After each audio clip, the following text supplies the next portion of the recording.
ikaw pala. Halika, pasok ka.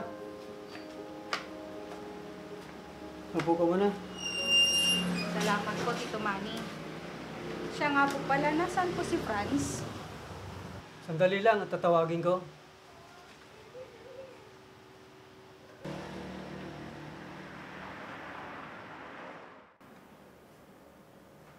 Franz, Bakit po? nandiyan si Miss. Gusto ka yata makausap? Sige po pa. Ako nang bahala. Sige anak.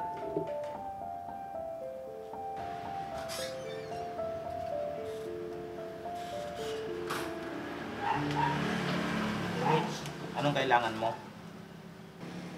Franz, manghihiram lang sana ako ng pera. Kahit tubuan mo na lang, kailangan kasi ni Rysel. Ipapa-enroll ko sana siya sa pasukan. Wala akong maipapahiram sa'yo, Mitch. Bakit kasi magpapaaral ka pa? Nahihirapan ka na nga sa buhay. At isa pa, naiipon na mga utang mo dahil dyan sa pagpapaaral mo sa anak mo. Gusto ko lang naman makapagtapos ang anak ko para magkaroon siya ng magandang trabaho. Kung ako sa'yo, pagtrabahuin mo na lang siya sa Manila. Huwag mo nang pag-aralin. Sige, kung wala kang may papahiram, aalis na lang ako. Mabuti alam mo.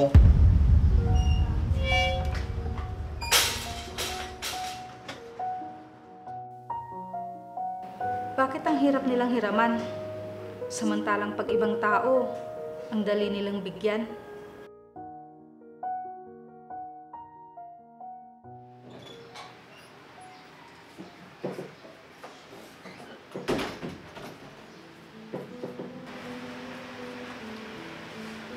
O Nay, bakit po malungkot kayo?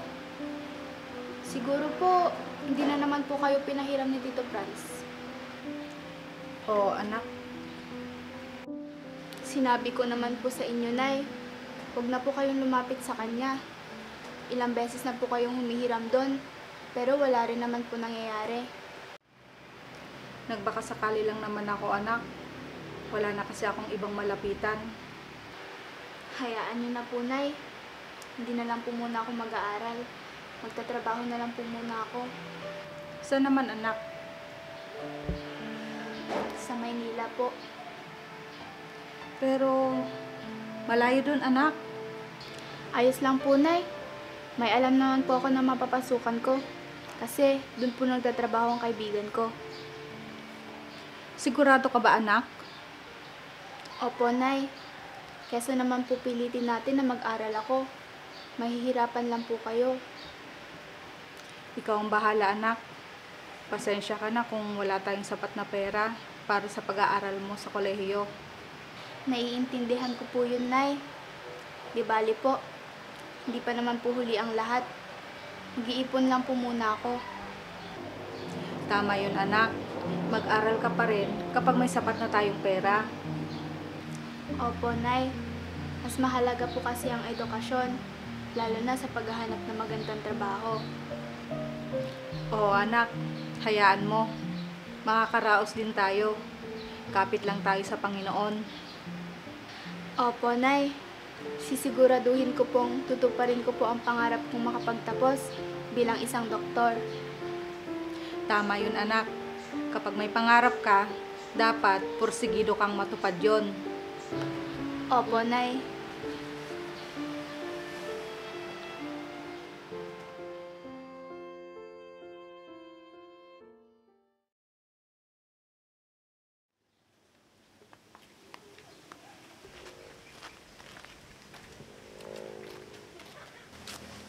Oh, Mitch, kumusta na pala kayo? Matagal ko nang hindi nakikita si Rysel. Saan pala siya nag-aaral? Hindi na po muna siya pumasok ngayong taon, Tito. Bakit naman? Sayang. At kuliyo na sana siya ngayon. Kaya nga po. Kaso, hindi ko po siya kayang pag-aralin. Kasi namamasukan lang po ako sa paglalabada. Ano kaya kung ako nang magpaaral sa kanya? Ano po? Nakakahiya naman po, Tito. Baka magalit pa si Franz. Hindi malalaman ni Franz yun. Baka po mamaya may magsumbong na kayo po ang nagpapaaral kay Rysel. Baka pagalitan pa po kayo. Sarili ko naman pera ang gagamitin ko. Hindi ako makapaniwala na naisip ng tito ko na pag-aralin ng anak ko.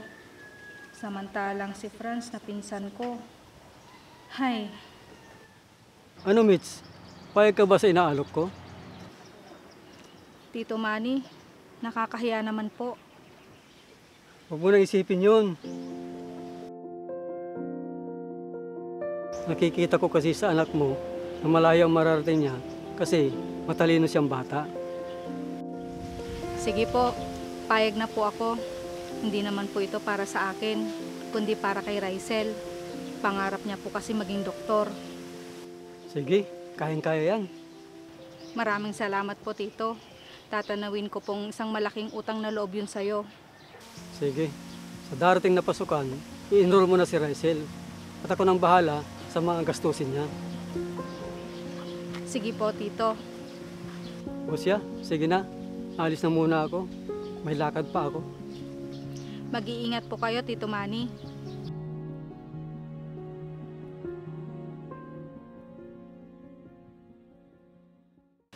Mabuti pa si Tito Manny matulungin.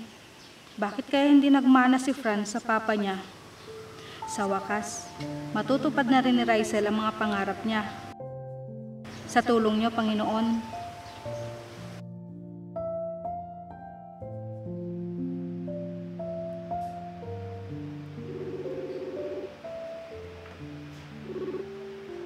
Hello anak, may magandang balita ako sa'yo. Ano po yun, Nay? Makakapag-aral ka na sa susunod na pasukan. Talaga po, Nay? Saan naman po kayo kukuha ng perang pampaaral sa akin? Nakausap ko ang lolo Manny mo anak. Sabi niya, siya na daw ang magpapaaral sa'yo. Talaga po? Baka naman po magalit si Tito Franz kapag nalaman niya po yun, Nay. Hindi naman ipapaalam ni lolo Manny mo kay Franz ang tungkol sa pagtulong niya sa atin. Ganun po ba, Nay? Sige po, uuwi na lang po ako dyan para makapag-enroll sa susunod na buwan. Oo anak, matutupad na rin ang pangarap mong makapagkolehiyo. Kaya nga po, Nay, ang bait po ng Diyos kasi hindi niya po tayo pinapabayaan. Tama ka. Sinabi ko naman sa'yo na hindi tayo pababayaan ng Diyos. Kapag mabuti kang tao, gagawa siya ng paraan para tulungan ka. Opo, Nay. Sige na po. Antayin niyo na lang po ako dyan at uuwi po ako sa isang araw. Sige anak, mag-iingat ka palagi. Opo, Nay. Kayo din po. Salamat Panginoon ko. Hindi niyo po kami binigo sa mga pangarap namin.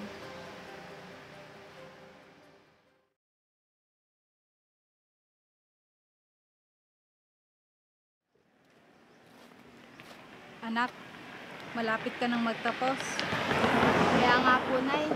Salamat po sa mga sakripisyo niyo po sa akin. Siyempre anak, ako ang nanay mo, kaya nandito lang ako lagi para sumuporta sa'yo.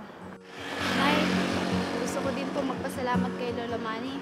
Para din po ito sa kanya kasi siya po yung nagpaaral sa akin. Gusto mo bang puntahan natin sa bahay nila ang lolo Manny mo? Opo, Nay.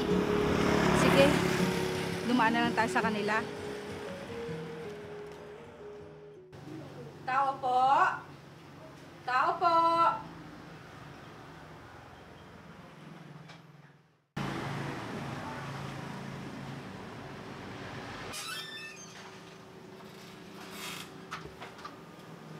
O Mitch, napatalaw kayo. Mano po, Tito?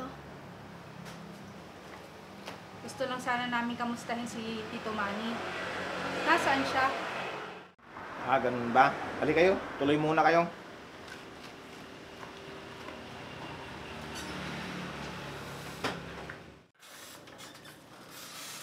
Umupo muna kayo. Tatawagin ko lang si Papa.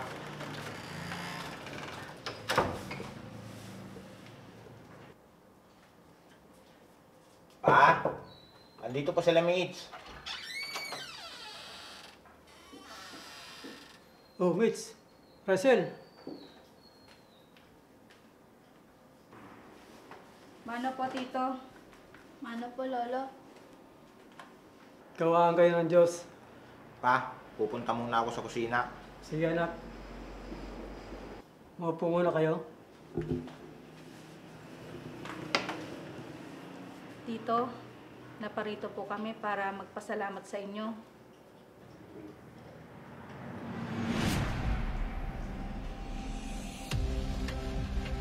Kaya nga po, Lolo. Kung hindi po dahil sa inyo, hindi po ako makakapag-aral. Mabuti po, Tito. Hindi po nalaman ni Franz na kayo ang tumulong sa amin. Alam niya ang tungkol dito. Ano po? Nagalit po ba siya?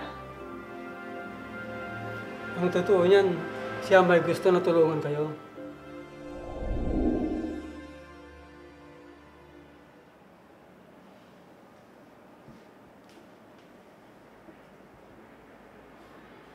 Anak, may problema ka ba? Pa, nakukonsensya ako. Bakit? Anong ginawa mo? Nung panahong pumunta kasi dito si Mitch, na humihiram ng pera, hindi ko siya pinahiraman. Ah, yun ba? Oo pa, nalaman ko kasing hindi na pumapasok si Rysel at may nasabi din ako kay Mitch noon. Anak, bakit kasi hindi mo siya pinahiraman? Paano kasi, ang dami daw niyang utang sa ibang tao, tapos hindi naman siya nakakabayad. Alam mo, nagkakautan lang siya dahil may pinag-aaral siya. Kaya nga po naaawa ko sa anak niya pa. At isa pa po, sa halip na tulungan ko siya, parang pinagtabuyan ko pa siya. Anong gagawin natin ngayon, anak? Kawawa naman yung bata. Hindi nakapag-aral dahil sa hirap ng buhay nila. Kaya nga po pa, ano kaya kung tulungan na lang natin sila? Magandang ideya yun, anak. Total, nakakatulong naman tayo sa ibang tao sa kamag-anak pa kaya natin.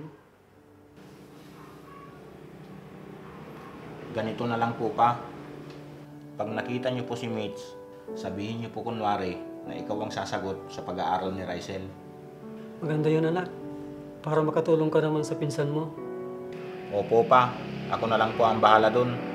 Kayo lang po ang mag-aabot ng tulong sa kanya. Huwag niyo pong ipapaalam na sa akin nang gagaling ang pera niyo. Sige, anak. Makakaasa ka na hindi nila malalaman. Salamat po. Kaya si Franz ang dapat niyong pasalamatan. Talaga po? Oo. Mitch, pasensya ka na sa akin noon. Kalimutan mo na yun, Franz. Maraming salamat sa'yo. Hindi mo kami nakalimutang tulungan, kahit na palihim lang. Maraming salamat po, Tito. Kasi po, kung hindi po dahil sa inyo ni Lolo, hindi po ako makakapagtapos ng pag-aaral. Magkakaroon na tayo ng doktor. Galingan mo pa. Kapag nakapagtapos ka na, pwede ka nang magtrabaho sa ibang bansa. Siguro po, dito na lang po muna ako magtatrabaho, Tito. Hindi ko po kayang iwan si Nanay. Andito naman kami, hindi namin pababayaan ang iyong nanay. Oo nga naman, anak. Sikapin mo na matupad lahat ng mga plano mo sa buhay. Nandito lang kami, nakaalalay sa'yo. Nandun ang tita Rabi mo sa ibang bansa. Pwede kanyang tulungan. Hayaan mo, sasabihan ko ang tita Ruby mo na tulungan kang magkatrabaho sa ibang bansa. Sobra na pong naitulong niyo sa amin. Hayaan nyo, makakabawi din po kami. Makita lang namin na maayos ang buhay ng mga tinulungan namin. Masaya na rin kami. Oo nga naman, Mitch. Ang mahalaga, yung perang pinaghihirapan namin ay nakakatulong din sa ibang nangangailangan.